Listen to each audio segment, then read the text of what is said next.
Start करते हैं alternating current का लेक्चर नंबर 4, जिसमें हम लोग पढ़ेंगे power and power factor and उसके बाद हम लोग पढ़ेंगे करंट चोक कॉइल। ठीक है, तो अभी तक हम लोग करंट इलेक्ट्रिसिटी में जब हमने करंट इलेक्ट्रिसिटी पढ़ा तो हमने देखा कि पावर जो होता है V इंटू आई होता है। ठीक है, पावर क्या होता है V इंटू आई।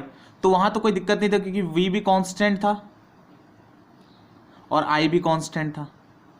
ठीक है, वहां तो हम डायरेक्टली पावर निकाल सकते थे, लेकिन यहां पर अल्टरनेटिंग करंट में दोनों in AC alternating current V and I both are changing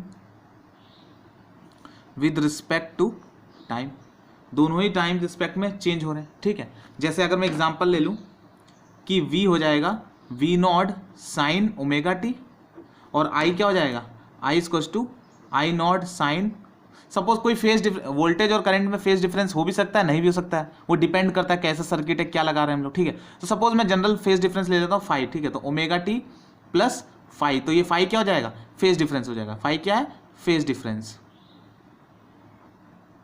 ठीक है, और अगर हम पावर निकालें तो पावर देखो V वेरी कर रहा है टाइम के साथ, I वेरी कर रहा है टाइम के साथ, तो पावर भी वेरी करेगा विद रिस्पेक्ट टू टाइम, क्योंकि V इंटू आई होता है, तो ये भी होगा vary with respect to time. ठीक है, तो हम पावर जब अब यहाँ पर क्या होगा, हमको अभी इंस्टेंटेनियस पावर निकाला तो क्या होगा P फंक्शन ऑफ टाइम होगा, जैसा भी हम देख रहे हैं क्या हो जाएगा V इंटू आई, तो V कितना है V naught sine omega t dot I not sine omega T plus five.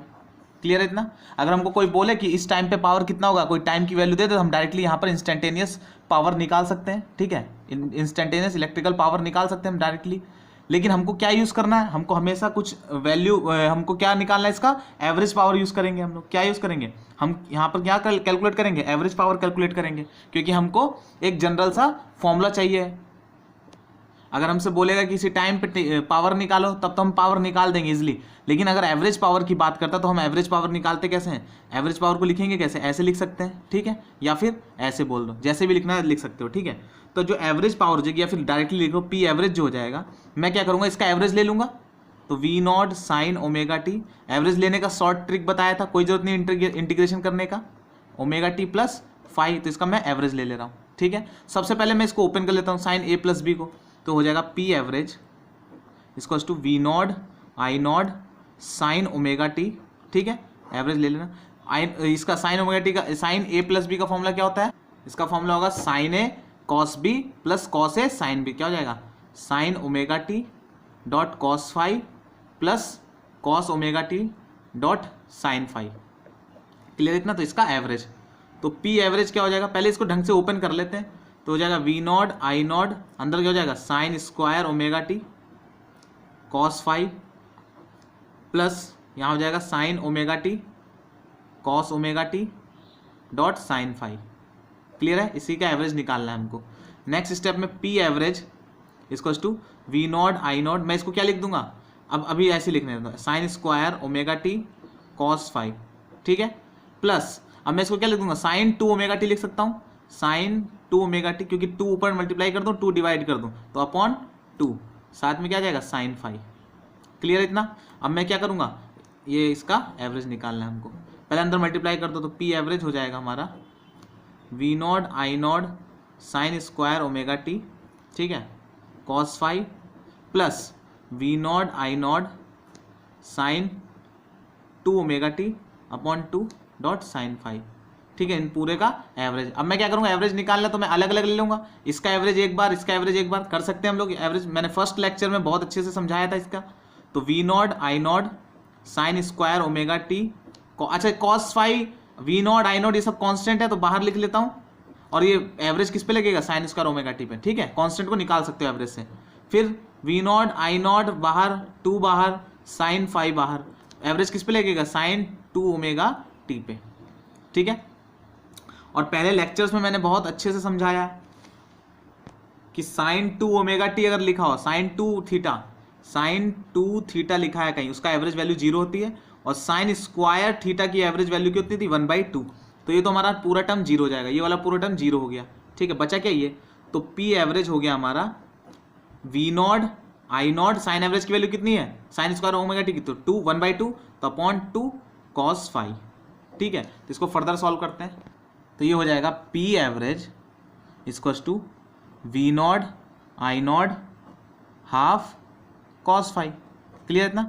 अब एक चीज बताओ, 2 को मैं क्या √2 इंटू √2 क्या होता है, 2 होता है, तो मैं √2 इंटू √2 लिख सकता हूँ। पी एवरेज हो जाएगा V naught by √2 into I naught by √2 cos phi.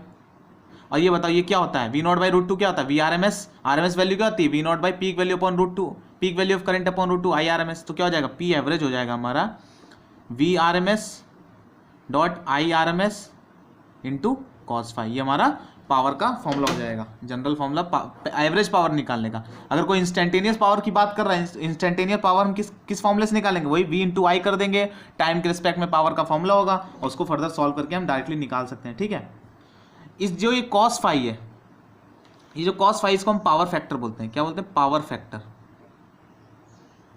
ठीक है, पावर फैक्टर। इसकी जो वैल्यू होती है वो होती है R अपॉन जेड। अभी प्रूव कर लेंगे, R अपॉन जेड होती है वैल्यू। इसकी क्या वैल्यू होती है, R अपॉन जेड। इसको याद रखना, जेड क्या है हमारा, इम्पीडेंस, जेड क्या है हमारा, इम्पीडेंस, और R क्या है हमारा, रेजिस्टेंस। ठीक है, हमको इम्पीडेंस निकालना आ चुका है पिछले लेक्चर में, हमको रेजिस्टेंस ऑलरेडी मालूम होता है। ठीक है, तो हम cos फाई इजिली निकाल सकते हैं। क्लियर है इतना।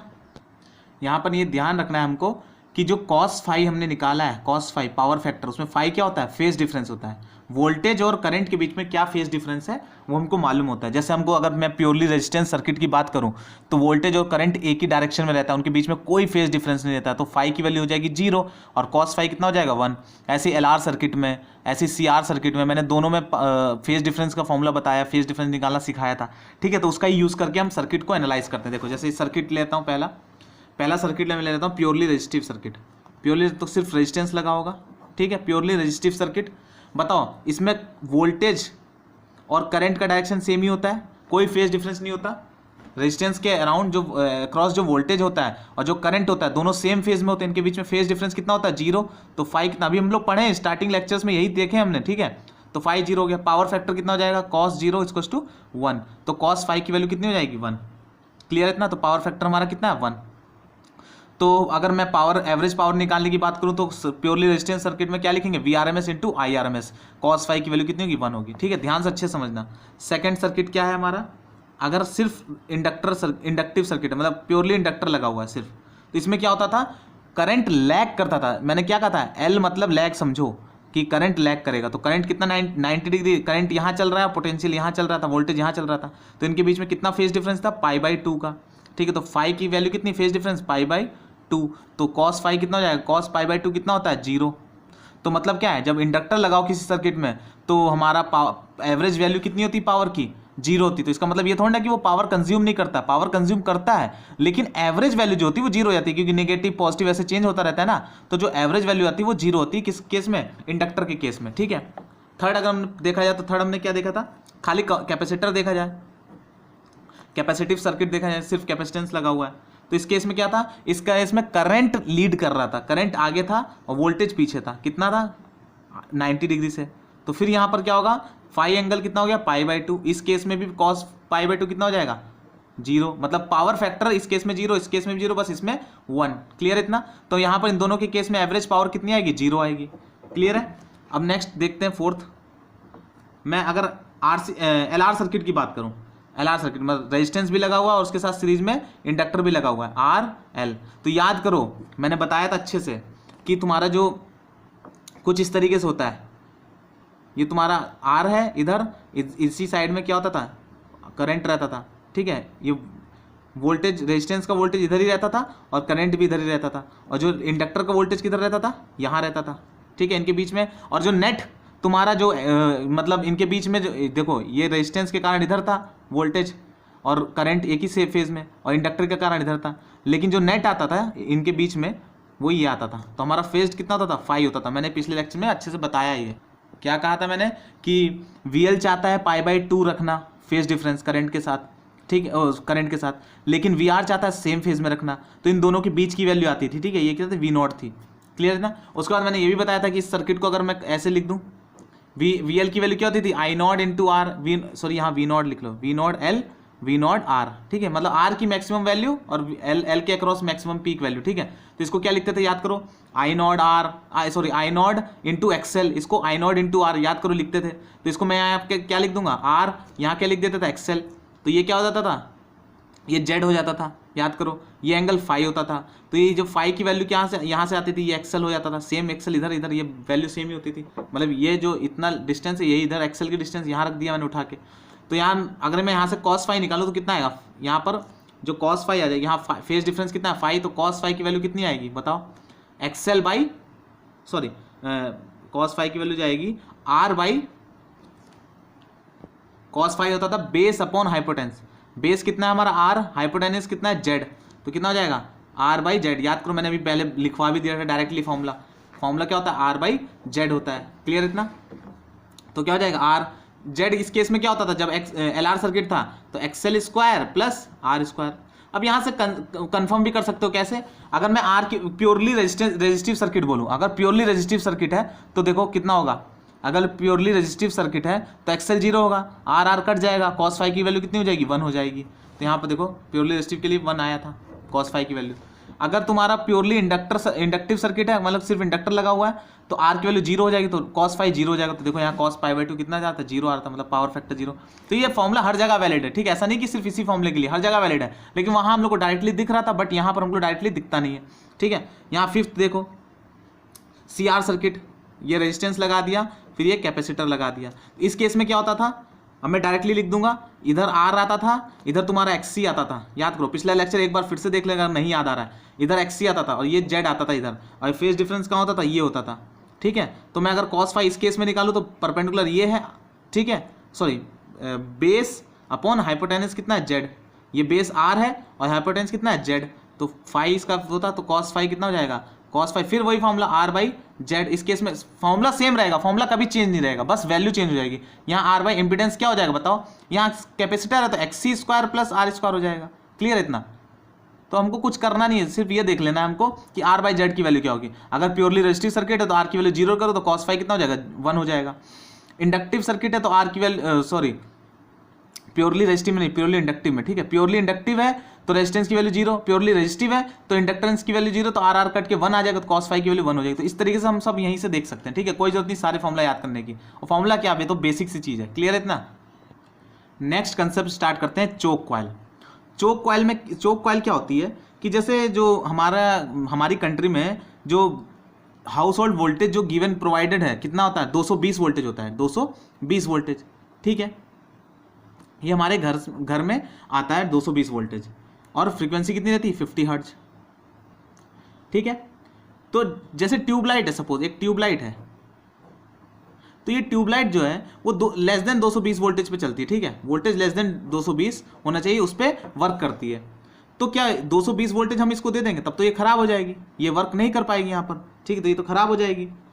तो हम क्या करेंगे, अच्छा याद करो, अगर मैं, अच्छा हम क्या करेंगे, अगर मैं इसके अक्रॉस एक रेजिस्टेंस लगा दूं, बड़ा सा रेजिस्टेंस लगा दूं आर, तो ये क्या करेगा, ये वोल्टेज कंज्यूम करेगा, वोल्टेज कंज्यूम करेगा तो इसको फिर वोल्टेज कम मिलेगा, तब ये प्रॉपरली वर्क करने लगेगी, ठीक है, क्योंकि रेजिस्टेंस क्या करता है वोल्टेज खा जाएगा ना, ठीक है। तो ये क्या करेगा वोल्टेज कंज्यूम करेगा, फिर उसके बाद में इसको करंट कम जाएगा और ये क्या करेगी प्रॉपरली वर्क करने लगेगी, ठीक है।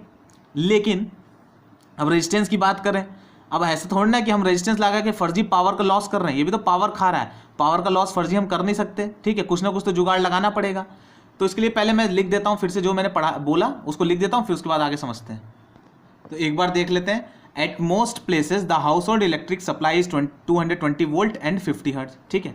तो some devices like tubelights can not work at such high voltage, that is 220 volt, clear है इतना। To reduce voltage in the tubelights we use choke coil, हम क्यों यूज करते हैं, क्योंकि हमको वोल्टेज रिड्यूस करना होता है ट्यूबलाइट्स में जितना जा रहा होता है, ठीक है। To reduce voltage in tubelight we can simply connect a large resistor R in series with tubelight, this resistor will reduce voltage in tubelight, ठीक है। वो क्या कर देगा वोल्टेज तो रिड्यूस कर देगा ट्यूबलाइट में, बट क्या कर देता है it will waste lots of power, ठीक है। वो क्या करता है बहुत सारी पावर को वेस्ट करता है, क्यों, क्योंकि जो पावर कंज्यूम करते हैं पी एवरेज हमारा क्या आया था V R M S into I R M S into cos phi, और रेजिस्टेंस के लिए कॉस फाई कितना होता है, प्योरली रेजिस्टेंस सर्किट के लिए कॉस फाई कितना होता है याद करो purely resistive circuit phase angle 0, cos phi 1, तो यहाँ पर फेज एंगल 0 तो कॉस फाई कितना हो जाएगा 1, तो पी एवरेज जो हो जाएगा हमारा वो हो जाएगा V R M S dot I R M S. मतलब इतना पावर ये लॉस्ट कर, मतलब इतना पावर ये बेकार कर रहा है, वेस्ट कर रहा है, ठीक है। तो इसको हम कंज्यूम तो होने नहीं देंगे, इतना पावर वेस्ट होने नहीं देंगे, तो हमको क्या करना पड़ेगा, हम क्या यूज़ करेंगे, एलआर सर्किट यूज़ करेंगे साथ में, मतलब एलआर सर्किट इसके साथ लगाएंगे। सिर्फ हम ये रेजिस्टेंस नहीं लगाएंगे, पूरा कंबाइन करके एलआर लगाएंगे, एलआर मतलब इंडक्टर भी साथ में लगाएंगे, एलआर सर्किट यूज़ करेंगे। तो फिर लिख देते हैं पॉइंट। तो मतलब क्या है, एक हम क्या यूज़ करते हैं, एलआर यूज़ करते हैं। तो फिर बेसिकली चोक कॉइल क्या होता है, is a series LR circuit. वो क्या होता है, सीरीज एलआर सर्किट होता है, ठीक है। हम आगे अभी देखता हूँ, बढ़िया से समझाता हूँ। A choke coil is a series LR circuit. हम क्या कर देते हैं, जो भी ट्यूब लाइट है उसके साथ हम सीरीज में क्या लगा देते हैं, एलआर सर्किट लगा देते हैं। तो वही जो ये कंबाइन होके यही चोक कॉइल कहलाता है, ठीक है।